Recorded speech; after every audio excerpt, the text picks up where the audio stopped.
আগামীর বাংলাদেশ ইনশাআল্লাহ ইসলামের বাংলাদেশ, আগামীর বাংলাদেশ আলেম ওলামার বাংলাদেশ, আগামীর বাংলাদেশ আল্লাহর পক্ষের লোকের বাংলাদেশ, আগামীর বাংলাদেশ বৈষম্যহীন বাংলাদেশ, আগামীর বাংলাদেশ ইন্ডিয়ার আধিপত্যবাদের বিপক্ষে থাপ্পড় লাগানোর বাংলাদেশ। ওই বাংলাদেশে আল্লাহু আকবারের পক্ষে যারা, তাদের পক্ষে আমরা, আল্লাহু আকবারের পক্ষে যদি না থাকো তাদের পক্ষে আমরা নাই। ঠিক কিনা? রাজি তো? মুরব্বীরা ঠিক বলছে নাকি? বসে নাই, বসে নাই। এই সাপের বিষ দাঁত এখনো ভাঙা হয় নাই। সাপ পালাইছে কিন্তু বিষ দাঁত নিয়ে আসে। আগামীর বাংলাদেশের শপথ নিতে হবে, কেবল সাপই মরবে না, আর বিষ দাঁত পর্যন্ত ভাঙতে হবে। ঠিক কিনা?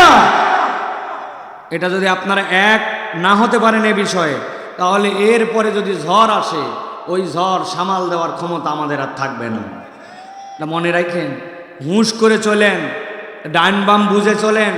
বহুত লোক ঘাপটি মারে আছে, এখন তালে তাল দিচ্ছে, সময় পেলে আবার ওরাই কামড়াবে। আমাদেরকে অনেকে নসিহত করে, এখন মাহফিলের অনুমতি লাগে, আগে অনুমতি লাগতো। আমি বললাম যে 17 বছর আগে কি অনুমতি লাগতো না লাগতো না? এইটারও হিসাব মিলায়েন, সব হিসাব মিলায় বরাবর করেন, যাতে করে নব্য কোনো ফ্যাসিস্ট আমাদের মাঝে আর আসতে না পারে। এ কথাই কি আপনাদের কোনো ব্যথা আছে ভাই? যদি ব্যথা থাকে, পর্যাপ্ত মলম আনা হয়েছে, আজকে মলম দেওয়া হবে। ঠিক আছে তো ভাই? যাদের খারাপ লাগবে, মেহেরবানি করে উঠে যেতে লাগলেই ধরে ফেলবেন, বুঝবেন সমস্যা আছে, ওষুধ ছাড়া যেতে দেওয়া হবে না। ঠিক না? তা আপনাদের কি ধারণা, আপনার এলাকায় এ কয়টাই লোক? ভাইরা কেমন আছেন আপনারা? একদম দিল থেকে বলবেন, আগে অযথা বলেন না, আগে দিল থেকে বুঝে চুঝে বলেন। ডিম লাস্ট কবে 32 টাকা হালি খাইছিলেন? কবে অনুমতি ছাড়া মাহফিল করতে পারছিলেন? কবে ইচ্ছা মতো অতিথিদেরকে দাওয়াত দিতে পারছিলেন? কবে মন ভরে চায়ের দোকানে বসে যাকে ইচ্ছা তাকে গালাতে পারছিলেন? ঠিক আছে তো ভাই? এবার একটু বুঝে সুঝে বলেন দিল থেকে যে আল্লাহ রাব্বুল আলামিন আমাদেরকে ভালো রেখেছেন কিনা। আলহামদুলিল্লাহ। সাতক্ষীরার মানুষ জানে প্রত্যেকটা ঘরে একটা করে কান্না আছে, প্রত্যেকটা ফ্যামিলিতে একটা করে নির্যাতন আছে। ওরা টার্গেট বানাইছিল যে বাংলাদেশের গাজা বানাবে এই সাতক্ষীরাকে, কিন্তু আল্লাহ রাব্বুল আলামিন এমন থাপ্পড় দিয়েছে যে ওরা দেশে থাকতে পারে না। ঠিক না? তবে এখনো বসে নাই, বসে নাই। এই সাপের বিষ দাঁত এখনো ভাঙা হয় নাই। সাপ পালাইছে কিন্তু বিষ দাঁত নিয়ে আসে। আগামীর বাংলাদেশের শপথ নিতে হবে, কেবল সাপই মরবে না, আর বিষ দাঁত পর্যন্ত ভাঙতে হবে। ঠিক কিনা? এটা যদি আপনারা এক না হতে পারেন এ বিষয়ে, তাহলে এরপরে যদি ঝড় আসে, ওই ঝড় সামাল দেওয়ার ক্ষমতা আমাদের আর থাকবে না। মনে রাখেন, হুঁশ করে চলেন, ডান বাম বুঝে চলেন। বহুত লোক ঘাপটি মারে আছে, এখন তালে তাল দিচ্ছে, সময় পেলে আবার ওরাই কামড়াবে। আমাদেরকে অনেকে নসিহত করে, এখন মাহফিলের অনুমতি লাগে, আগে অনুমতি লাগতো। আমি বললাম যে 17 বছর আগে কি অনুমতি লাগতো না লাগতো না? এইটারও হিসাব মিলায়েন, সব হিসাব মিলায় বরাবর করেন, যাতে করে নব্য কোনো ফ্যাসিস্ট আমাদের মাঝে আর আসতে না পারে। এ কথাই কি আপনাদের কোনো ব্যথা আছে ভাই? যদি ব্যথা থাকে, পর্যাপ্ত মলম আনা হয়েছে, আজকে মলম দেওয়া হবে। ঠিক আছে তো ভাই? যাদের খারাপ লাগবে, মেহেরবানি করে উঠে যেতে লাগলেই ধরে ফেলবেন, বুঝবেন সমস্যা আছে, ওষুধ ছাড়া যেতে দেওয়া হবে না। ঠিক না? তা আপনাদের কি ধারণা, আপনার এলাকায় এ কয়টাই লোক, এ কয়টাই পুরুষ মানুষ? তো সবাই মাহফিলে আসতে পারলো না কেন? না, সকলকে আল্লাহ রাব্বুল আলামিন ভালো কাজে শরীক হওয়ার যোগ্যতা দেন না। বহুত পোলাপান বাড়ির থেকে আসার সময় বলে আসছে, আম্মা মাহফিলে যাচ্ছি, কিন্তু একবার মাহফিলের দিকে আসে নাই। ওরা আইলের দিকে নাইমে 4 বন্ধু মিলে বিড়ি টানতেছে। আছে কিনা ভাই? মেলার মধ্যে ঘোরাফেরা করতেছে, আছে কিনা? আছে। আমিও বলে দিতে চাই আপনাদের কাছে, মাইকের শব্দ যত দূর যায়, আপনার মাহফিলে আসা ফরজ না, ওয়াজিব না, সুন্নত না। মাহফিলে আসা নফল হতে পারে, কিন্তু আপনি যদি মাহফিলের নাম করে বাড়ির থেকে বের হন আর মাহফিলের দিকে না আসেন, আল্লাহর কাছে আপনার নামে আমাদের পক্ষ থেকে অভিযোগ আছে, ঠিক কিনা? পছন্দ না হয় বাড়ি চলে যান, কিন্তু মাহফিলের নাম করে বের হবেন আর মাহফিলে আসবেন না, তা হবে না। আব্দুল হাই সাইফুল্লাহর মাহফিলের লোক কোনো বিষয় না। শুধু মাইকালা থাকলে, ইউটিউবার থাকলে যে কথা বলবো, 15 লক্ষ লোক সামনে থাকলে একই কথা বলবো। এটা নিয়ে টেনশন করেন। শরীর অনেক খারাপ। আপনারা মার্চ ফর গাজায় সাতক্ষীরায় প্রোগ্রাম হয়েছে ভাই, গাজার জন্য সমর্থনে মিছিল মিটিং হয়েছে। বাংলাদেশের ইতিহাসের সবচেয়ে বড় আয়োজন দেখেছিলেন আপনারা, মিডিয়ায় পেয়েছেন আপনারা। বাংলাদেশ সৃষ্টির পরে আলেম ওলামার ডাকে যে পরিমাণ মানুষ আসছে, এই পরিমাণ মানুষ কোথাও আসে নাই। অন্যদের তলে তলে এখন ঘুম নাই, অনেক হিসাব মিলাচ্ছে তারা। এই প্রোগ্রামের নেপথ্যে আমরা ছিলাম, ব্যাপক পরিশ্রমের কারণে গলা চলতেছে না, একদমই আমি বোবা হয়ে গেছিলাম। আপনাদের এখানে আসছি ঠান্ডা মাথায়, অল্প কিছু কথা বলে ইনশাআল্লাহ আপনাদের দিলটা যেন ঠান্ডা হয়, এইটুকু করে আল্লাহ যেন তৌফিক দান করেন আমাকে, আমি চলে যাব ইনশা। আছেন তো আপনারা ভাই? আছেন তো আপনারা? এবার বুঝে থাকলে বলেন, এই যে আসলেন কষ্ট করে বসলেন, এটাতে লাভ আছে না নাই? যারা ভাত খাই আসছেন খালি তারা উত্তর দিবেন, বাদামালাদের উত্তর শুনবো না। এতে কি লাভ আছে না নাই? যে লাভ আছে বললেন, এটা কম না বেশি? যেটা বললেন আছে, যেটা বললেন বেশি, এবার বলতে হবে এই যে বেশি বলছেন এটা কি বুঝে না না বুঝে? একজনকে কিন্তু ধরবো ভাই, খালি আন্দা গন্দা কথা বললে হবে না। যে কোনো একজনকে ধরবো, আপনি কোরআনের মাহফিলে আসলে কি লাভ? আপনি বলছেন বেশি লাভ, লাভটা কি বেশিটা কি, আর বুঝে বলছেন। আপনাকে 4-5টা পয়েন্ট দিয়ে বুঝাতে হবে। যে কোনো একটা তরুণ যুবককে আমি দাঁড় করে এখন ধরবো, ওই দেখেন 2-3 জন মাথা নামায় ফেলছে, বলছে হুজুর আমাকে ধরেন না, আমি কিন্তু বলিনি। তার মানে আমরা অনেক কিছুই করি, কিন্তু আমরা সেই জিনিসগুলি বুঝি না, আমরা সেই জিনিসগুলো অনুভব করি না। আমি আপনাদের কাছে বেসিক পয়েন্ট আগে বলে দেই। যেই মানুষেরা কোরআনের সাথে থাকবে, কোরআনের পক্ষে থাকবে, কোরআনের হালাকায় বসবে, কোরআনকে ধারণ করবে, কোনো লাভ যদি নাও হয় তার জীবনে 4টা লাভ হবে। কয়টা? সবাই বলেন একসাথে, কয়টা? যারা যারা বলেন নাই লাস্ট সুযোগ দিলাম, মুখস্থ করতে হবে। কয়টা? 4টা। এটা মুখস্থ রাখতে হবে, আমার কথা নয়, আল্লাহর কথা।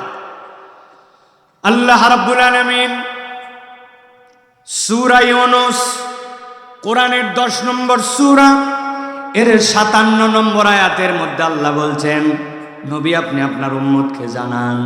আল্লাহর নবীর প্রতি আয়াত আসলো, ইয়া আইয়ুহান নাস قد جاءتكم موعظة من ربكم وشفاء لما في الصدور।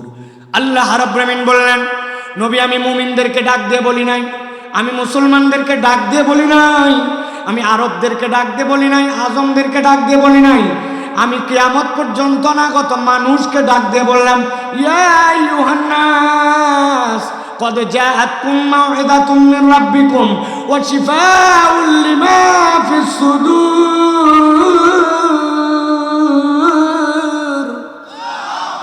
ও আমার হাবিব, আপনার কাছে আমি জানায় রাখলাম, কিয়ামত পর্যন্ত যত মানুষ আসবে, আমি আল্লাহ বললাম কদ জাআতকুম, তোমাদের কাছে এসেছে মাউইযাতুম মির রাব্বিকুম, আল্লাহর পক্ষ থেকে একটা মাউইযা। মাউইযা মানে উপদেশ, মাউইযা মানে আল্লাহর পক্ষ থেকে পরামর্শ, মাউইযা মানে আল্লাহর পক্ষ থেকে ওয়াজ। আমি আমার ভাষায় বোঝানোর জন্য বলি, সারা জীবন মাথার মধ্যে গেঁথে রাখবেন। মাউইযা মানে আল্লাহর পক্ষ থেকে কিয়ামত পর্যন্ত বান্দার জন্য প্রেসক্রিপশন। ভালো করে আমার দিকে তাকান। যদি আপনি কখনো কোনো ডাক্তার দেখাতে যান, যেই ডাক্তারটা প্রফেশনাল, যেই ডাক্তারটা পড়ালেখা করে MBBS ডিগ্রি অর্জন করেছে, কোনো একটা বিষয়ে বিশেষজ্ঞ, ওই ডাক্তার এমনি এমনি মুখে মুখে ঔষধ দেয় না, মুখে মুখে ঔষধ দেয় ডিসপেন্সারির লোক। কিন্তু ডাক্তার যদি ভিজিটের হয় আর ভালো ডাক্তার হয়, তাহলে ডাক্তার আপনাকে একটা প্রেসক্রিপশনের মধ্যে ঔষধ লিখে দেয়। কথা বলেন বুঝে থাকলে, ঠিক কিনা? কিন্তু আপনি খেয়াল করেন নাই, আপনি যখন একটা প্রেসক্রিপশন দেখে দিয়ে নিয়ে আসছেন, ওই প্রেসক্রিপশনে 3টা পার্ট থাকে, খেয়াল করেন।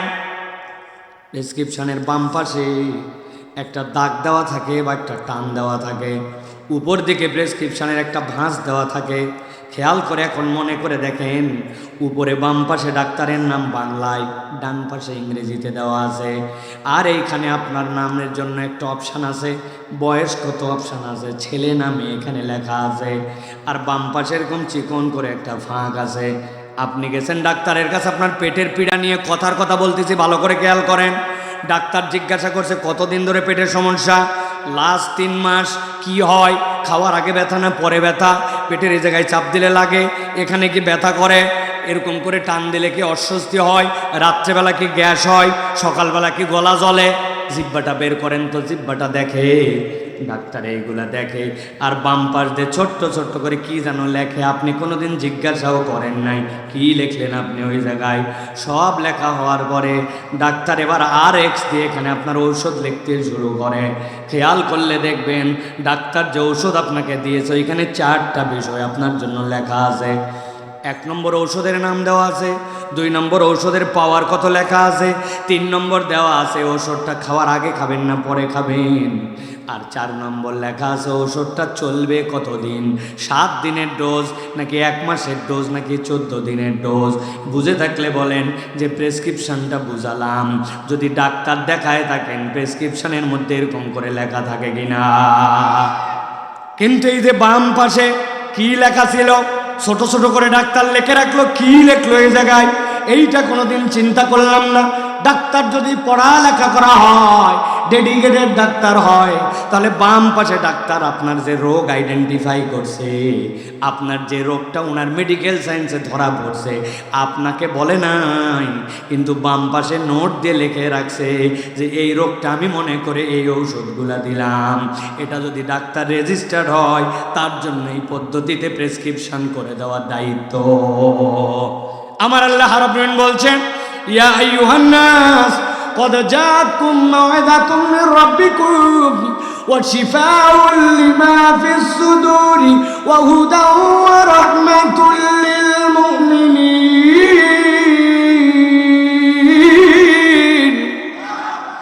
আল্লাহ বলছেন, ও দুনিয়ার মানুষ, কিয়ামত পর্যন্ত যত মানুষ আসবে আমি আল্লাহ রাব্বুল আলামিন তোমাদেরকে বললাম আল্লাহর পক্ষ থেকে এটা তোমাদের জন্য প্রেসক্রিপশন। তার কত ধরনের রোগ, কত ধরনের সমস্যা, কত ধরনের কি, সেই ব্যক্তি জানে না, কিন্তু স্রষ্টা হিসাবে আমি আল্লাহ জানি। আমি জেনে বুঝে আমার বান্দাকে জানায় রাখলাম কিয়ামত পর্যন্ত তোমার যত রোগ তার জন্য ট্রিটমেন্ট এই কোরআনুল কারীম। সুবহানাল্লাহ। এই ওয়াজ শুনে সাতক্ষীরার কোনো এক লোক আমাকে বিপদে ফেলতে পারে, চলে আসছে আমার কাছে, হুজুর আপনি বলছেন কোরআন প্রেসক্রিপশন, বহুদিন ধরে এই জায়গায় একটা দাউদ হয়েছে দেখেন, ভালো হয় না, আর মাজায় এটা ব্যথা, কত ডাক্তার দেখালাম সারে না, এই দাউদের ওষুধ আর আপনার মাজা ব্যথার ওষুধ দিয়ে আপনি যাবেন। বুঝে থাকলে বলেন, এই লোক যদি আমার কাছে আসে ঝামেলা আছে না নাই? আমি বুঝানোর জন্য বলছি, কনসেপ্ট পরিষ্কার করেন, দিলটা খুলে দিয়ে রিল্যাক্স করে বসেন, কথাগুলো আজকে কলিজার মধ্যে গেঁথে নিয়ে যাবেন। এখন ওই লোক আসছে দাউদের ট্রিটমেন্ট নিতে আর মাজা ব্যথার ট্রিটমেন্ট নিতে। আমি যদি আপনার কাছে বলি, ভাই সরাসরি দাউদের কোন মলম লাগাবেন আর মাজার কোন ট্রিটমেন্ট দিবেন, এইটাকে কোরআনে আছে নাকি? নাই। তাহলে আমি যে বললাম কোরআন সব বিষয়ের জন্য আল্লাহর পক্ষ থেকে ট্রিটমেন্ট, রব্বুল আলামিন যদি গবেষণা করে মানুষ এইগুলোর ট্রিটমেন্ট এখান থেকে পেতে পারে, কিন্তু আল্লাহ রব্বুল আলামিন এইটা বলার পরে খাস করতেছেন, আল্লাহ বান্দা তোমার রোগের জন্য ট্রিটমেন্ট, তবে এমন একটা জিনিসের জন্য কোরআন ট্রিটমেন্ট, ওইটা যদি ঠিক হয় তোমার সব ঠিক হবে, আর ওইটা যদি ঠিক না হয় তোমার কিছুই ঠিক নাই। আল্লাহ বলছেন সেইটা কি জানো নাকি? আল্লাহ বলছেন শিফাউল লিমা ফিস সুদূর। ও বান্দা, আমার নবী তোমাদেরকে জানায় রাখলো, ইজা সলুহাত সলুহাল জাসাদু কুল্লু ওয়া ইযা ফাসাদাত ফাসাদাল জাসাদু কুল্লু আলা ওয়া হিয়াল কলব। দুনিয়ার তোমার সব ঠিক, কিন্তু তোমার অন্তরের ডাক্তারি করার দুনিয়াতে কেউ নাই। তোমার অন্তর যদি ঠিক হয় তুমি জান্নাতে যাওয়ার উপযুক্ত, ওই রোগ নাই। আর তোমার দুনিয়ার সব ঠিক আছে, কিন্তু তোমার অন্তর যদি রোগগ্রস্ত হয় তাহলে জান্নাতে যাওয়ার মতো তুমি ফিট নও, ঠিক না? ভালো করে বোঝেন, অন্তর যদি আপনার ঠিক না হয় আপনি আল্লাহর কাছে জান্নাতে যাওয়ার ফিটনেস পাবেন না। আপনি কতগুলা ঘেরের মালিক, আপনি কত টাকার মালিক, আপনার পাওয়ার কত, কতদিন ক্ষমতায় ছিলেন, কি পরিমাণ বাহাদুরি দেখাইছেন, দুনিয়ায় কয়টা বাড়ি, কয়টা নারী, চেহারা কেমন, এইগুলো একটাও জান্নাতে যাওয়ার কারণ নয়। আল্লাহ বলতেছেন জান্নাতে যাওয়ার কারণ হচ্ছে তোমাদের মধ্যে থেকে ওই ব্যক্তিগুলার ওই যোগ্যতা। আল্লাহ বলতেছেন যেই মানুষগুলা আল্লাহকে কতটুকু ভয় করে এই মানদণ্ডে উন্নীত হবে তারাই জান্নাতে যাবে। আর জান্নাতে যাওয়ার মানদণ্ডে উন্নীত হওয়ার জন্য অন্তরটা কোরআন দিয়ে ঠিক হতে হবে। অন্তর ঠিক না হলে ওই ব্যক্তির জান্নাতে যাওয়া সম্ভব নয়। কথা ঠিক না? কত লম্বা লম্বা মানুষ দেখছেন আপনারা, কত বেটে বেটে মানুষ, কত সাদা মানুষ, কালো মানুষ দেখছেন না ভাই? আরে কত লম্বা আপনি দেখছেন কত জায়গায়। আমি বলি দুনিয়ার একটা সেরা লম্বা মানুষ আমি দেখছি একবার হজে যাওয়ার পরে আব্বা আমাকে বলে দিয়েছে 2005 সাল, আজ থেকে প্রায় 20 বছর আগে, ছোট্ট মানুষ তখন আমি, বলছে বাবা খবরদার যদি তওয়াফ করার সময় কেউ পায়ে ঘুতা লাগায়, গায়ের মধ্যে ঘুতা লাগায়, পিছন দিকে তাকাবা না, কেননা এই জায়গায় কেউ ইচ্ছা করে ঘুতা দিবে না। কিন্তু তুমি যদি পিছনে তাকাও তাইলে ওই লোককে তুমি একটা তলব করতেছো যে তুমি আমারে ঘুতা মারলে কেন, মনে কষ্ট পাবে যে। আমিও এইগুলো সব আমল করতেছি, মানুষের দিকে যতই গুতা লাগুক যাই লাগুক, কিন্তু আমি কোনোভাবেই পিছনে তাকাবো না, এই নিয়ত করে আমি তওয়াফ করতেছি। কিন্তু কি আশ্চর্য, এক লোক কোত্থেকে জানে আসছে, আসার পরে যতক্ষণ আমি তওয়াফ করি আমার এই গালের মধ্যে খালি হাত দিয়ে গুতা মারে। বাঙালি সব গুতা সহ্য করতে পারে, দুইটা সহ্য করতে পারে না। একটা হচ্ছে তুই যাইখানে মারিস মার, তুই আমার গেডি ধরলি কেন, ঠিক কিনা? ঘাড় ধরলি কেন, লাথি মারবি পাছায় মার, ঘাড় ধরলি কেন, কথা ঠিক কিনা? আর 2 নম্বর তুমি যেখানে সেখানে মারো, গালে থাপ্পড় মারলে কেন, গালে মারলে আমাদের মেজাজ আসমানের উপর উঠে যায়, ঠিক কিনা? ওই লোক খালি আমারে গুতায়, আব্বাও বলে দিছে তাকানো যাবে না, কিন্তু কতক্ষণ? বহুতক্ষণ পরে চিন্তা করছি কিছু বলবো না, কিন্তু যেই লোক এত ঘুতায় ওই লোকটাকে অন্তত লোকটা দেখা দরকার। আমার ঘুতা বুঝে আমি ডান দিকে তাকাইছি, তাকায় দেখি ঘুতা খাই কিন্তু লোক নাই। কিরে লোক নাই কেন? তাকায় দেখি আমি যে তাকাইছি উনার ইহরামের কাপড় ভিতর দিয়ে উনার পেট দেখা যায়। উপর দিকে তাকায় দেখি আমার থেকে 2.5 হাত উঁচু। আসলে ওই লোক আমাকে একবারও ইচ্ছা করে ঘুতা মারে নাই। ওই লোকের তুলনায় আমি এমন বাঁটুর বাঁটু, ওই লোক স্বাভাবিক এরকম করে চললেই আমার হাতে। আরেকবার খেলা হচ্ছে, টিভির মধ্যে দেখি কি রে, হেলমেটের ভিতর দিয়ে মাঝে মাঝে একটু লাইট জ্বলে আবার বন্ধ হয়। চিন্তা করলাম হেলমেটের ভিতর আবার কেমনে লাইট জ্বলে।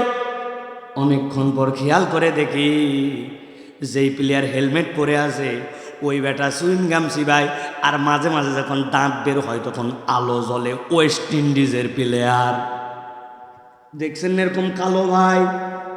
আমি বোঝানোর জন্য বলছি, আপনি কত ধলা কত কালা, আপনি সমাজে কত দাম, কত আপনার প্রভাব প্রতিপত্তি, আপনার সন্তান কয়টা, জমি কয় বিঘা, বাংলাদেশের মুসলমান না আফ্রিকা, এইগুলা একটাও আল্লাহর কাছে জান্নাতে যাওয়ার কারণ বা বারণ নয়। আল্লাহ বলতেছেন আল্লাহর কাছে জান্নাতে যাওয়ার কারণ হচ্ছে কোরআন দিয়ে তোমার অন্তরটা জান্নাতে যাওয়ার উপযুক্ত হয়েছিল কিনা। কোরআনওয়ালা জান্নাতি, কোরআন যদি না থাকে জান্নাতে যাওয়ার সুযোগ নাই। ইন্না আক্রামাকুম ইনদাল্লাহি আতকাকুম। একটা উদাহরণ দিব, তরুণ যুবক যারা আছো যাদের বয়স এখন পর্যন্ত 40 হয় নাই, হাত উঁচু করো তো ভাই। 40 যাদের হয় নাই হাত জোরে তোলো। হ্যাঁ, হাত নামাও। ভালো করে এটা মুখস্থ রাখো, দেখো তো মিলে কিনা। বুঝে থাকলে হ্যাঁ না বলা লাগবে, আর না বুঝে থাকলে চুপ করে থাকবে। কথা খেয়াল করো। একদিন পেপার পড়তেছে, সাতক্ষীরার এক ছেলে পেপার পড়তে পড়তে হঠাৎ করে দেখে পেপারের মধ্যে বিজ্ঞাপন আসছে, বাংলাদেশ সেনাবাহিনীতে লোক নিবে, তবে জেনারেল পিপুল না, সেকেন্ড লেফটেন্যান্টে লোক নিবে। আপনি যদি সৈনিক পদে ঢোকেন, যত প্রমোশন হোক আপনার ওয়ারেন্ট অফিসারের উপরে আপনি জীবনে উঠতে পারবেন না, লাস্ট প্রমোশন আপনার ওয়ারেন্ট অফিসার। কিন্তু আপনি যদি সেকেন্ড লেফটেন্যান্টে কমিশন র্যাঙ্কে ঢোকেন, যদি কপাল ভালো থাকে কোনোদিন বাংলাদেশ সেনাবাহিনীর প্রধানও হয়ে যেতে পারে, ব্রিগেডিয়ার হতে পারে, কর্নেল হতে পারে। প্রাথমিক নির্বাচনের জন্য যোগ্যতা 4টা। কয়টা? আমি তো মুরব্বীদের উত্তর শুনতে চাই নাই। কয়টা? ওই যে 40-এর নিচে যারা, কয়টা?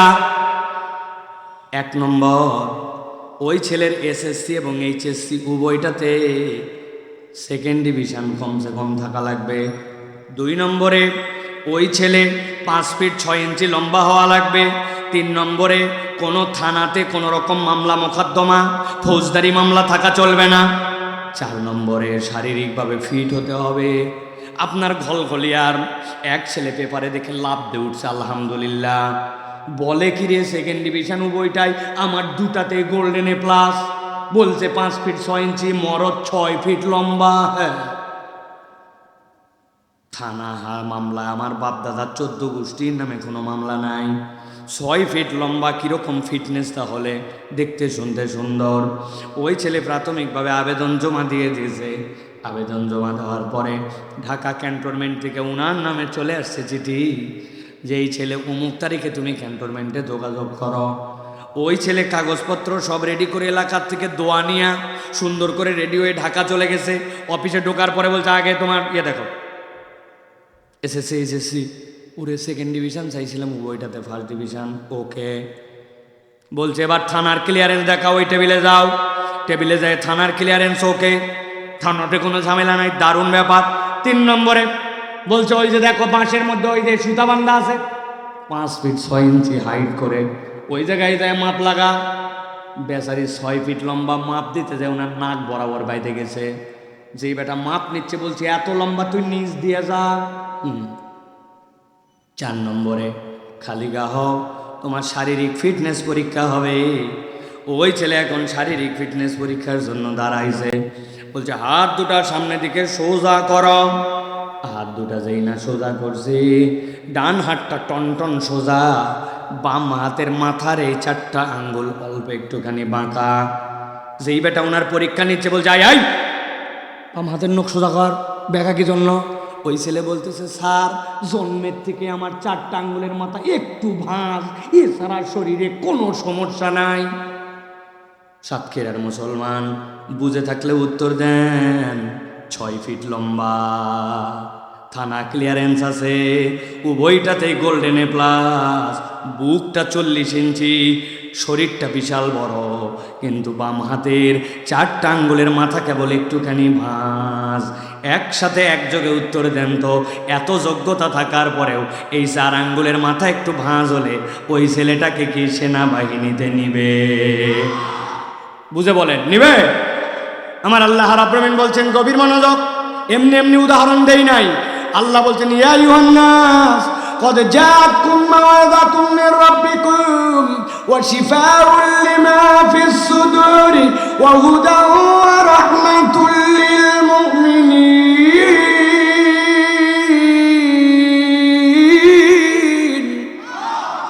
আল্লাহ বলছেন, ও দুনিয়ার মানুষ, আমি আল্লাহ কোরআনকে যে কোনো জায়গায় তোমার জন্য মলম লাগাতে পাঠাই নাই। বান্দা, তোমার অন্তর যদি দিনের দিকে মাইল না হয়, অন্তর যদি কোরআনওয়ালা না হয়, অন্তর যদি ইসলামের পক্ষে না হয়, ইসলামের আইনের পক্ষে না হয়, আল্লাহর দ্বীনের পক্ষে না হয়, তুমি যেই রকমই হও না কেন, হয়তো রাত্রেবেলা ঘোষণা দিবে 70 রাকাত তাহাজ্জুদ পড়ি, ফজরের নামাজের পরে যাই নামাজ নিয়ে দৌড়াদৌড়ি করি, কিন্তু ইসলামের পক্ষের লোকদেরকে ফাঁসি দিতে আবার তার হাত কাঁপবে না। রাগ হচ্ছেন আপনারা? ভালো করে বোঝেন। আল্লাহ এই জন্য বলছেন তোমার অন্তরটা পরিবর্তন হতে হবে কোরআন দিয়ে। ওই ইসলাম দিয়ে, ওই ইসলামের নূর দিয়ে তোমার অন্তরটাকে জান্নাতে যাওয়ার সার্টিফিকেট নিতে হবে। ফলে 1 নম্বর প্রেসক্রিপশন, 2 নম্বর অন্তরের ডাক্তারি, 3 নম্বর আল্লাহ বলছেন হুদা। এই কোরআনটা হচ্ছে তোমার জন্য পথ প্রদর্শন, তোমার জন্য গাইডেন্স, তোমার জন্য আলো। ও যুবক যারা বাইক চালাও, ভালো করে খেয়াল করো, রাত্রেবেলা সাতক্ষীরা মহাসড়কের মধ্যে উঠছো, কিছু দূর যাওয়ার পরে দেখছে 3 কোণা একটা সাইনবোর্ড, লেখা আছে সামনে স্পিড ব্রেকার, আসতে চলেন। দেখছেন এরকম সাইনবোর্ড? দেখেছেন কখনো এরকম করে তীর চিহ্ন দেওয়া আছে, 10টা লাগানো আছে, রাস্তা বাম থেকে ডানের দিকে গেছে। দিনের বেলা কিচ্ছুই দেখা যায় না, সামনে মসজিদ, সামনে বাজার, সামনে স্কুল, সামনে সরু সেতু, এইগুলা চিহ্ন দেওয়া থাকে। রাত্রেবেলা আপনার হেডলাইটের আলোটা ওর মধ্যে পড়া মাত্র জল জল করে ওইটা জ্বলে ওঠে। ব্রিজের পাশ দিয়ে সুন্দর করে এরকম দেওয়া আছে পিলার, পিলারটা দিনের বেলা স্বাভাবিক, রাত্রেবেলা দেখবেন পিলারের গায়ের মধ্যে আলো পড়া মাত্র লাল হলুদ জ্বলে ওঠে। দেখছেন আপনারা? ভালো করে বোঝেন, আল্লাহ বলছেন এই কোরআন হচ্ছে তোমার জন্য হুদা। বান্দা একবার যদি অন্তরে তুমি ইনস্টল করে নাও, একবার যদি অন্তরে তুমি ঢুকায় নাও, কোরআনকে যদি ধারণ করে নাও, কোরআনের পক্ষে থাকো, তুমি বুঝবা না কোরআন আমাকে কি উপহার দিচ্ছে। মাহফিলে এসে বসে আছে, মনে হচ্ছে জানা কথাই তো শুনতেছে, কত আর শুনলাম, কি লাভ হচ্ছে আপনি বুঝতেছেন না। কোরআনের মেডিসিন আপনার অন্তরের মধ্যে যাচ্ছে, এইটার একটা নূর আছে, এটার একটা পাওয়ার আছে। আল্লাহ বলছেন আমি গ্যারেন্টার হলাম এটা তোমার জন্য হুদা। যেখানে তোমার জ্বলে উঠতে হবে কোরআন, সেই জায়গায় তোমার জন্য জ্বলে উঠবে। এই চোখ কোথায় যে থেমে যাবে, কোরআন আপনাকে গাইড করাই দিবে। অন্তরে যদি কোরআন থাকে, না আমি এই মেয়ের দিকে তাকাতে পারি না, কান আপনার জন্য গাইড করবে এই কোরআন। না তুমি এটা লাগওয়াল হাদিস, এই গান তুমি শুনতে পারো না, তোমার যৌন উত্তেজনা থাকবে, কিন্তু এটা কোথায় তুমি ইমপ্লিমেন্টেশন করবে, কোরআন তোমাকে থামাই দিবে। না না এই পর্যন্ত তুমি যেতে পারো না। বিচারকের হাত বলে দিবে এই চোর চুরি করছে, তার জন্য কি শাস্তি হবে, আমি অন্য কোনো শাস্তি দিতে পারি না, কোরআন আমার জন্য আলো হয়ে জ্বলে উঠেছে। আল্লাহ বলছেন আমি গ্যারেন্টার হলাম, কোরআন যাদের জন্য প্রেসক্রিপশন, যাদের জন্য অন্তরের ডাক্তারি, তাদের জন্যই কোরআন কিয়ামত পর্যন্ত আলোর পথ প্রদর্শন। সুবহানাল্লাহ। কিন্তু আমরা এটা গ্রহণ করি নাই, আমরা এটা অনুভব করি নাই। আল্লাহ 4 নম্বরে বলছেন ও রাহমাতুল লিল মুমিনিন। ও দুনিয়ার মানুষ জেনে রাখো, এই কোরআন তোমার জন্য রহমত। এই যে এখানে এসে বসে গেছি, সময়টুকুকে ওয়াকফ করতেছি, রাত গভীর হয়ে গেছে। আল্লাহ কোরআনে বলছেন ফাযাক্কির ফাইন্না যিকরা তানফাউল মুমিনিন। আল্লাহ আম করে দিয়ে রাখছেন, খাস করেন না। আল্লাহ গ্যারেন্টার হচ্ছেন এই কোরআন শোনা, কোরআনের মহব্বত দেখানো, কোরআনের পক্ষে থাকা, কোরআনের পক্ষে স্লোগান দেওয়া, কোরআনের পক্ষে আপনার অবস্থান প্রকাশ করা। আল্লাহ বলছেন এইটা ঈমানদারদের জন্য দুনিয়া আখিরাতে রহমত। সুবহানাল্লাহ। কত দলবাজি করলেন, কত চাটুকারিতা করলেন, কত মিথ্যা স্লোগান দিলেন, ভুয়া আপনি প্রশংসা করলেন। উমুক ভাইয়ের চরিত্র ফুলের মতো পবিত্র, বিগত 3 মাসে মসজিদে ফজরের জামাতে আসেনি, 1 ওয়াক্ত। ছিল কিনা ভাই? উনি কখনো বিড়ি খায় না, জি না আন্দাজি কথা বলেন না। উনি বিড়ির ভিতরের মশলা বাইর করে ওর ভিতরে গাঁজা ভরে খায়। বহু আগে বিড়ি খাওয়া বাদ দিছে উনি কখনো কোনো রকম চুরি করে না, কেননা চুরি করা সাধারণ মানুষের কাজ, উনি ডাকাতি করে। কথা বলেন আপনারা? আল্লাহ রাব্বুল আমিন বলছেন এই যে তুমি তেলবাজি করলে, চাটুকারিতা করলে, ওয়া রাহমাতুল লিল মুমিনিন, যেদিন কবরের ডাক এসে যাবে, আল্লাহ বলছেন কোরআন কাজে আসবে আসবে আসবে। ওই কোরআন তোমার কবরে আলো হয়ে যাবে, হাসরের দিন দাঁড়ায় যাবে, আল্লাহ পাওয়ার দিবেন।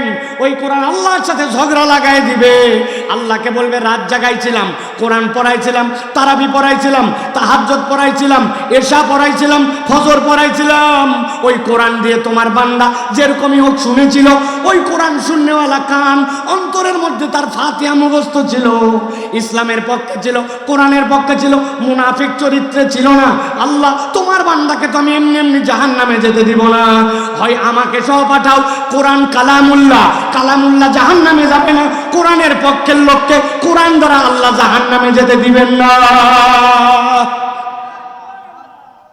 ভালো করে মনে রাখেন, আমি আমার ভূমিকার কথা আপনাদেরকে বলতেছি। তাহলে কোরআনের পক্ষে থাকলে, কোরআন শুনতে আসলে কমসে কম কয়টা লাভ মনে থাকবে তো? কোরআন প্রেসক্রিপশন সারা জীবন মাথার মধ্যে ঢুকাই নেবেন। উদাহরণটা মনে রাখবেন, কোরআন শিফা, আপনার অন্তরের জন্য ডাক্তারি। মনে রাখবেন উদাহরণটা, ওই যে 4টা আঙ্গুল বাঁকা, খাওয়া নাই, জান্নাতে যাওয়ার সুযোগ নাই। 3 নম্বর, এই কোরআন হচ্ছে রিফ্লেক্টরের মতো, আপনি বুঝবেন না কিন্তু আপনার অন্তর থেকে একটা রিফ্লেক্ট আসবে। এই যে হুজুররা বলে ছোটবেলায় বাচ্চাকে মক্তবে দাও, কোরআন কিছু মুখস্থ করাও, কেন? বড় হওয়ার পর উল্টাপাল্টা যেতে পারে, কিন্তু হৃদয়ের মধ্যে কোরআন থাকলে সময় মতো ইনশাল্লাহ জ্বলে উঠবে, ঠিক কিনা? আর যেগুলোর মধ্যে কিচ্ছু নাই, ওইগুলার মধ্যে কিছুই কোনোদিন পর্যন্ত আসবে না। ওর ভিতরে কিছু থাকলে না রিফ্লেক্ট করবে, আয়না থাকলে না প্রতিচ্ছবি দেওয়া যাবে, ওর ভিতরে তো আয়নাই নাই, জ্বলবে কি, ঠিক কিনা? কোরআন হচ্ছে ওই নূর। আর কোরআন 4 নম্বর রহমাতুল লিল মুমিনিন। আপনার জীবনে যে ধরনের রহমত লাগবে, আল্লাহ বলছেন তুমি কোরআনের পক্ষে থাকো, কোরআন তেলাওয়াত করো, কোরআন বোঝো, কোরআন মানো, আল্লাহ তোমার যা লাগবে সব দিবেন। সুবহানাল্লাহ। অতএব এবার বলেন, বুঝে থাকলে যে কোরআন শুনলে লাভ আছে না নাই? আছে তো ভাই, আছে। তাহলে আমরা কোরআনের পক্ষে থাকবো তো ইনশাআল্লাহ।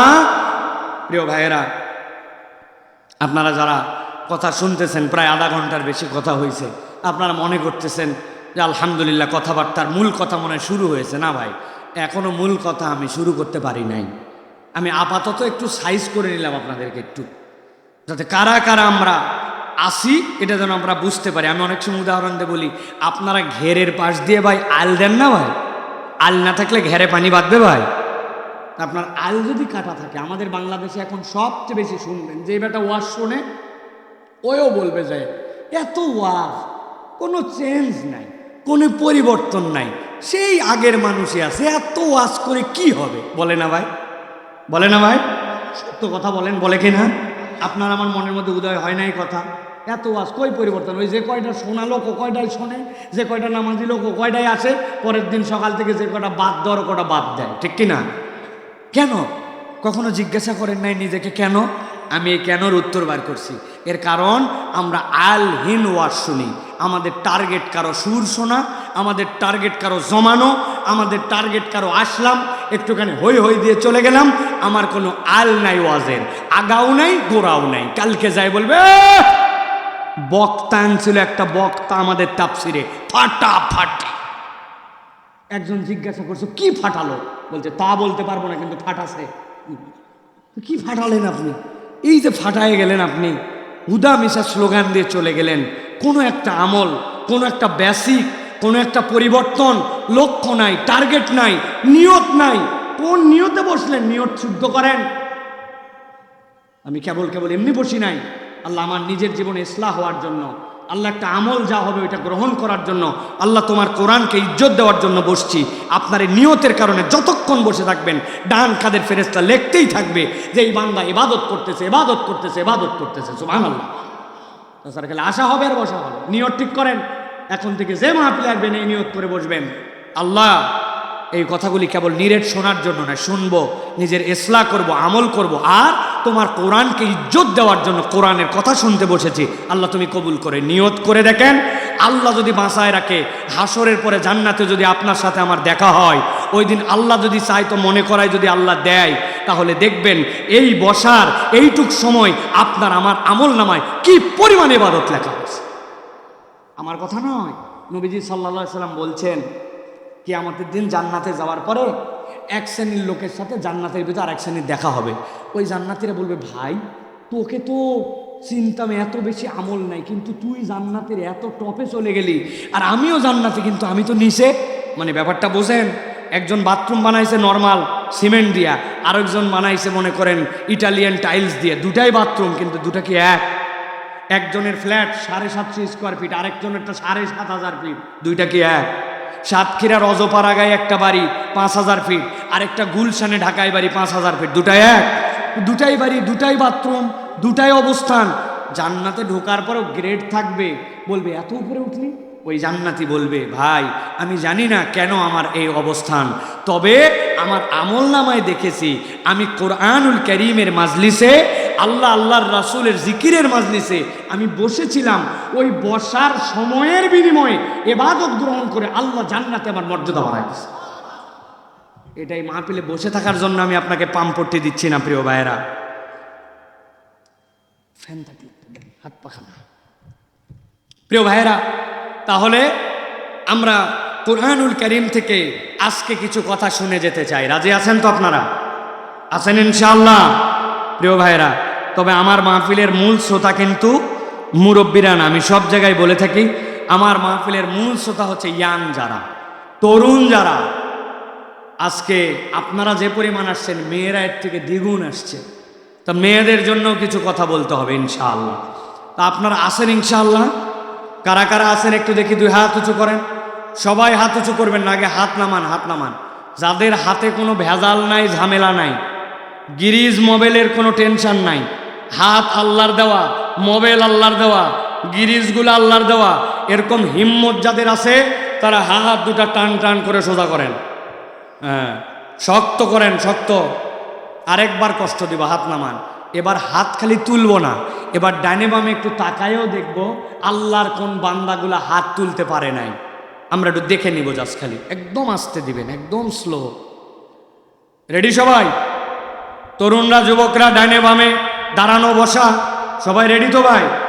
আপনাদের হাত তোলা মানে এরকম জানি না, এরকম এরকম এরকম এরকম। একটু দূর থেকে, আরো দূর থেকে, আরো দূর থেকে দেন, আরো দূর থেকে, আস্তে করে আসুক। বাস, রেডি সবাই আপনারা? আরো দূরে দেন। হ্যাঁ বাস, থ্যাংক ইউ, সুন্দর।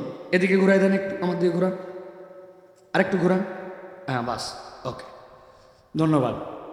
হাত সকলে এবার তাহলে দুটো হাত সোজা করেন, শক্ত করে উঠান। ডানে বামে একটু তাকায় দেখেন কারা উঠাতে পারে নাই। দেখেন সবগুলো চেহারা দেখে নেন।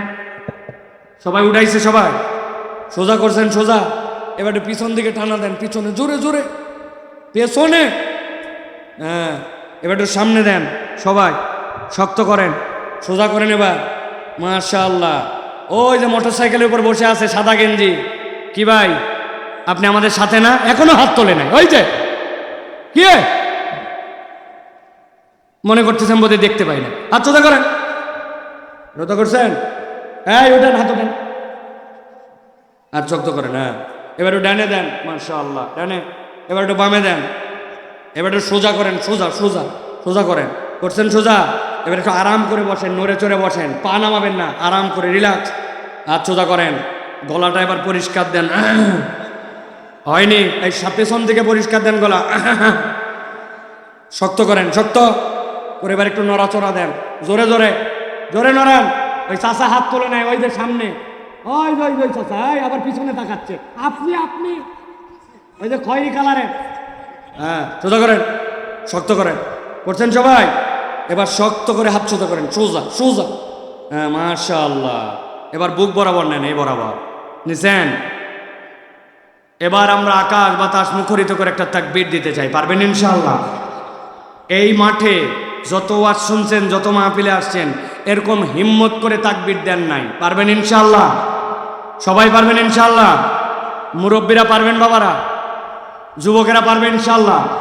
দেখি আমি যখন বলবো লিল্লাহে তাকবীর, একসাথে সমস্বরে কণ্ঠ ছেড়ে দিয়ে বলতে হবে আল্লাহু আকবার। হাত দুটো উপর দিকে ছুঁড়ে দিতে হবে। পারবেন ইনশাআল্লাহ? ওই যারা দাঁড়ায় আছেন, আপনারা কি আমাদের সাথে না আপনার আলাদা? সাথে তো? তাহলে রেডি হন সবাই। রেডি সবাই? বুক বরাবর আছে? দেখি এবার ইনশাআল্লাহ আমি বলবো লিল্লাহে তাকবীর, আপনারা আল্লাহু আকবার। পারবেন ইনশাআল্লাহ? গলা থাকলেই কি গেলেই কি? আমার না প্রত্যেক দিন ওয়াজ আছে, আপনার তো প্রত্যেক দিন ওয়াজ নেই। অতএব আকাশ বাতাস মুখরিত করে শয়তানকে বিতাড়িত করার জন্য, আল্লাহকে খুশি করার জন্য, ওই অন্তরের ভিতরে যেই শয়তান মুখের মধ্যে বলে আল্লাহর নাম অত জোরে বলার দরকার নাই, ওই দলে আমরা নাই। আমরা আল্লাহর নাম একটা বলিষ্ঠ কণ্ঠে নিতে চাই। পারবেন ইনশাআল্লাহ? দেখে এটা তাকবীর দেন, লিল্লাহে তাকবীর, লিল্লাহে তাকবীর।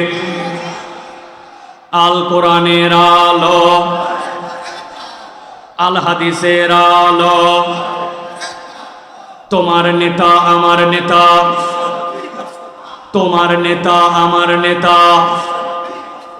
আলেম ওলামা যেখানে, আল্লাহর আইন যেখানে, লিল্লাহে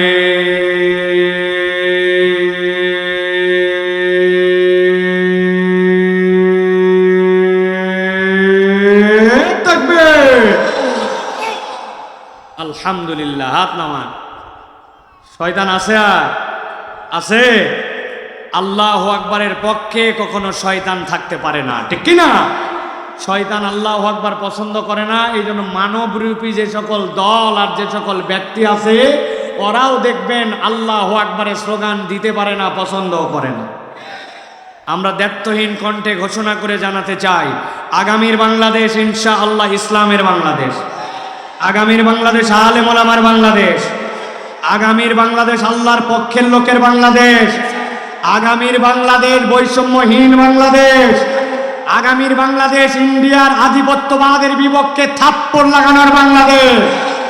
ওই বাংলাদেশে আল্লাহু আকবারের পক্ষে যারা, তাদের পক্ষে আমরা, আল্লাহু আকবারের পক্ষে যদি না থাকো তাদের পক্ষে আমরা নাই, ঠিক কিনা? রাজি তো? মুরব্বীরা ঠিক বলছে নাকি? এই ঠিকের কোনো খাওয়া নাই। মানুষের হাতের টাকা থাকে নাকি? বাড়ির চল, বাড়িতে নিয়ে চলে গেছে। বাড়িতে যাওয়ার পরে 1000 টাকা বাইর করে দিয়ে বলছে লাগলে বল আরো। তো চাচিও কিন্তু এই ব্যবসা করে, বসে থেকে কি করবে? মহিলা মানুষ, 2টা টাকা খাটায়। তবে যা করবি তাড়াতাড়ি কর। ছোট দিনের বেলা মাগরিবের আজান হয়ে গেছে, আমি জামাতে নামাজ ধরবো। আসরের নামাজ পড়ে আসে, দাদনে টাকা লাগায়, সুদে টাকা খাটায়া আবার মাগরিবের নামাজ জামাতে ধরতে চায়। এরকম কতকগুলা দাড়ি টুপিওয়ালা জুনা বুড়া মুনাফেক মুসলমান আছে কিনা? কথা বলতে হবে, আছে কিনা? আমার আল্লাহ রাব্বুল আমিন বলছেন, ওয়াত্তাবা হাওয়া। ওই মানুষ কারা? ওই নামাজের ইসলাম কাটটা মানলো আর ওই সুদ খাওয়ার ইসলাম কাটটা মানলো। ও তার মন পছন্দ জিন্দগি চালায়, ঠিক কিনা? হাজার ওয়াজ করেন, নামাজের ওয়াজ কোনো সমস্যা নাই, রোজার ওয়াজ সমস্যা নাই, কিন্তু যদি বলেন দেশের টাকা বিদেশে যারা পাচার করলো, বাংলাদেশ ব্যাংকে হাওয়া করে দিল, রাস্তাঘাট খাইয়ে ফেললো, এই চোরগুলার বিচার কোরআনের আইন দে হোক, হাত কাটার বিচার কোরআনের আইন দে হোক, মহিলাদেরকে অপমান করলে তার বিচারটা কোরআনের আইন দে হোক, সাথে সাথে বলবে এতক্ষণ ওয়াজ লাইন মতো ছিল, এখন তো দেখি বক্তার দলীয় আছে কিনা? দল খুঁজে। তখন আল্লাহর কথা বললে আপনি বুঝেন, ভালো করে বোঝেন, আপনার অন্তর এখনো ঠিক হয় নাই।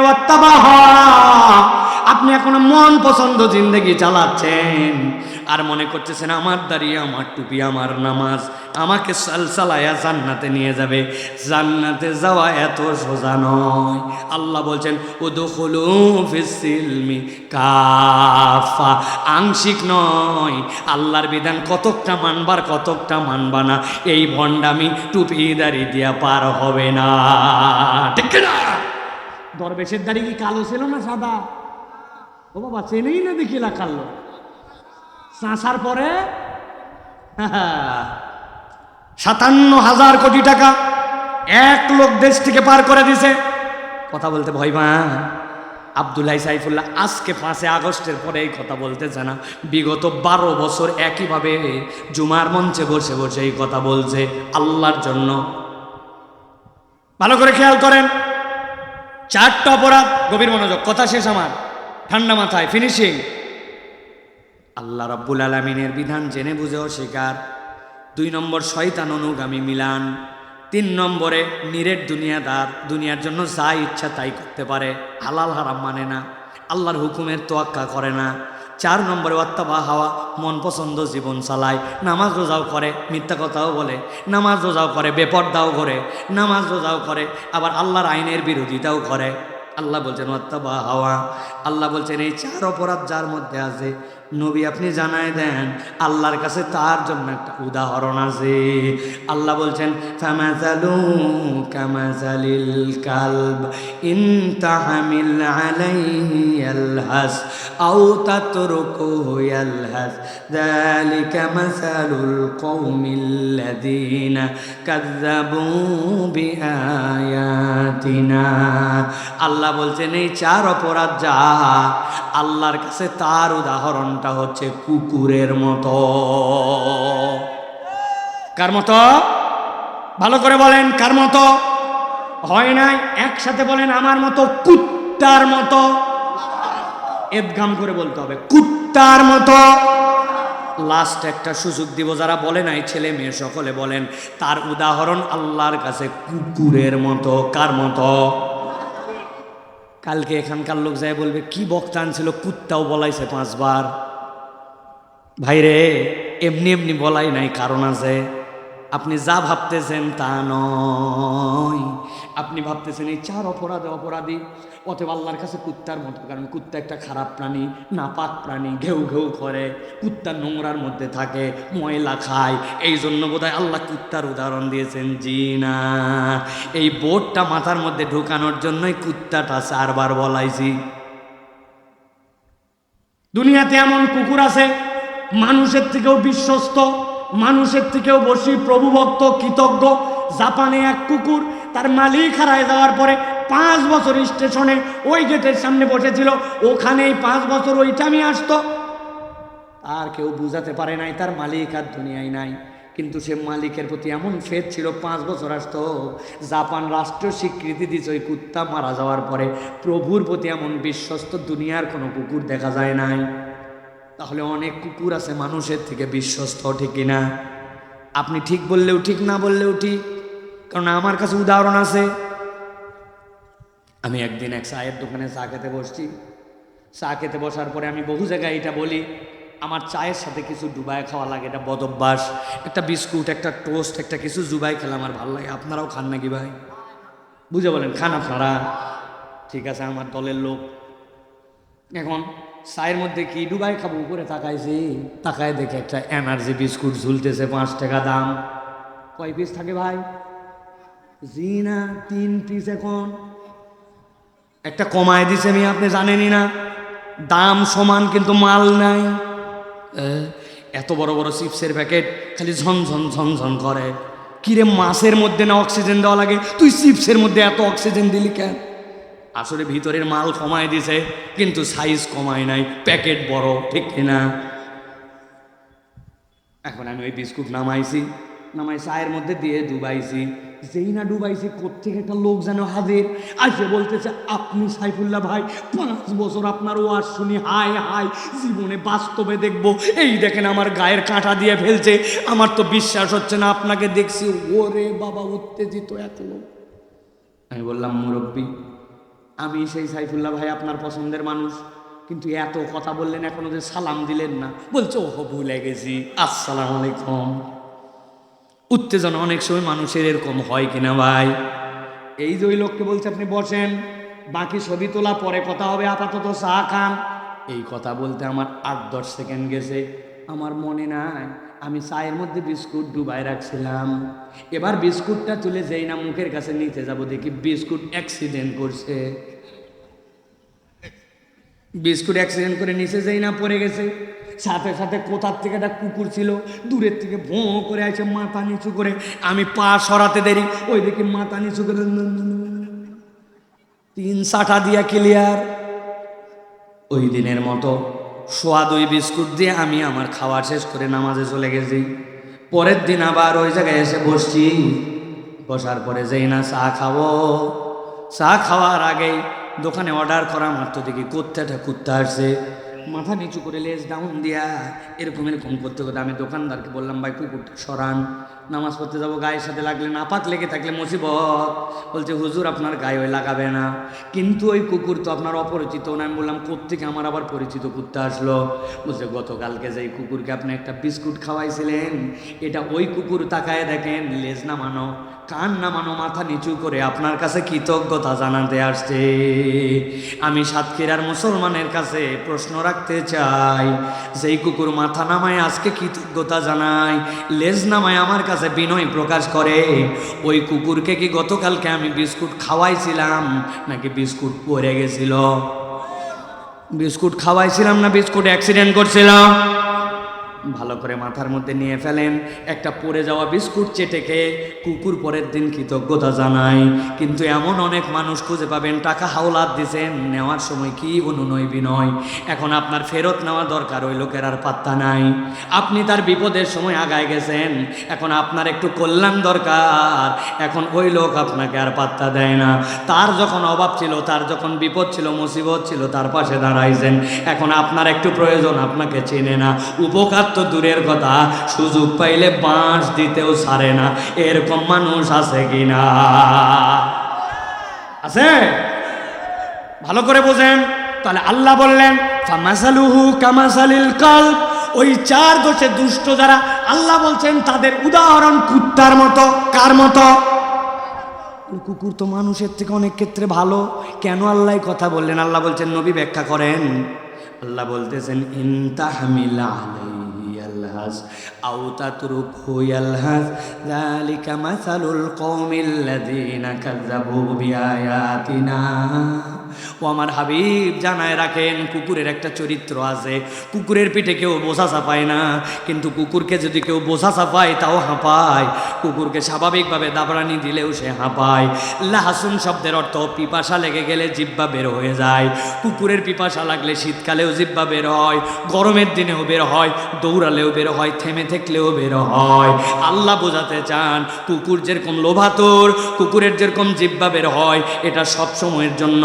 কুকুর যেরকম অস্থির, আমি আল্লাহ তোমাকে জানায় রাখলাম, তুমি যেই হও না কেন, আল্লাহর বিধান যদি জেনে বুঝে অস্বীকার করো, শয়তান তোমার অনুগামী হয়, নিরেট দুনিয়াদার হও, আর তোমার যদি নিজের মন পছন্দ জীবন চালাও, আমি আল্লাহ গ্যারেন্টি দিলাম, দুনিয়া আখেরাত তোমার জীবনটা ওই কুকুরের মতো অস্থির আর কুকুরের মতো অভাবযুক্ত হবে। হিসাব মিলান, ঠিকঠাক বলার দরকার নাই। আপনার আমার জীবনে স্থিরতা নাই, চাই আরো চাই, চাওয়ার কোনো শেষ নাই, যত পাই আরেকটু চাই। কথা ঠিক না?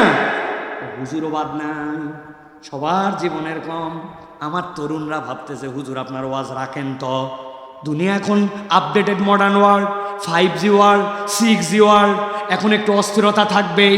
দেখেন না, টাওয়ারের কারণে ডাবের ভিতরের পানি চলে যাচ্ছে, তো মানুষ তো একটু অস্থির হবে। আমার কথাও তাই, দুনিয়ার জীবন না একটু অস্থির পার করলামই, কিন্তু আল্লাহ কেবল দুনিয়ার জীবনের কথা বলেন নাই। মানুষের একদিন খাটলি নামক যানবাহন তার সামনে এসে যাবে, মৃত্যু হয়ে তার এই জিন্দেগিটা পার হয়ে যাবে, কবরের জীবন শুরু হয়ে যাবে। আমি আপনার বিবেকের কাছে জিজ্ঞাসা করতে চাই, দুনিয়া না হয় পার করলাম এরকম করেও, কিন্তু কবরে যাওয়ার পরেও জীবনটা যদি কুত্তার মতো হয়, তাহলে ওই দিন কি আর বাঁচার কোনো উপায় থাকবে? কথা বলেন, থাকবে? আল্লাহ রাব্বুল আমিন বলতেছেন, ও আমার হাবিব শেষ করেন, আমিও শেষ করি। আল্লাহ বলছেন যালিকা মাসালুল কওমিল্লাযীনা কাযযাবু বিআয়াতিনা। এটা সব কওমের জন্য উদাহরণ নয়, এটা ওই কওমের জন্য উদাহরণ যাদের কাছে আল্লাহর আয়াত আসার পরেও, বুঝানোর পরেও, রাত 12:15 পর্যন্ত ওয়াজ করার পরেও, তারপরেও বাড়িতে যাই বলবে আল্লাহর আয়াত না মানলে কি হয়। আল্লাহ বলছেন ফাকসুজিল কসাসা লাআল্লাহুম ইয়াতাফাক্কারুন। হাবিব আপনাকে দায়িত্ব দিলাম, আপনি কি ইচ্ছাটা জানাই দেন, ঘটনাটা বলে দেন, আশা করা যায় তারা চিন্তা ভাবনা করবে। দুইটা প্রশ্ন দিয়ে আমার আজকের আলোচনা শেষ। আমরা কি আমাদের জীবনটা কুকুরের চাই না মানুষ? আল্লাহকে এক হাত তুলে দেখাতে হবে, কুকুর না মানুষ? সবাই আল্লাহ রাব্বুল আমিন কবুল করে। আল্লাহ বলছেন মানুষের জীবন কিভাবে হবে? ফাকসুসিল কসাসা লাআল্লাহুম ইয়াতাফাক্কারুন। জানায় দেন, আশা করা যায় তারা চিন্তা করবে। আগের ঘলঘলিয়ার মাঠের আগে তো মুসলমান, আর এই ওয়াজ শোনার পরে মুসলমান এক হয় না। লাআল্লাহুম ইয়াতাফাক্কারুন, আশা করা যায় তারা চিন্তা করবে। তাহলে আমরা চিন্তা ভাবনা করে আমাদের আগামীর পদক্ষেপ ফেলতে যদি রাজি থাকি, তাহলে আল্লাহকে লাস্ট কষ্ট করে দেখাই, আল্লাহ আমরা চিন্তাশীল হিসাবে যেতে চাই। রাজি আছে ইনশাআল্লাহ? কি চিন্তা করব?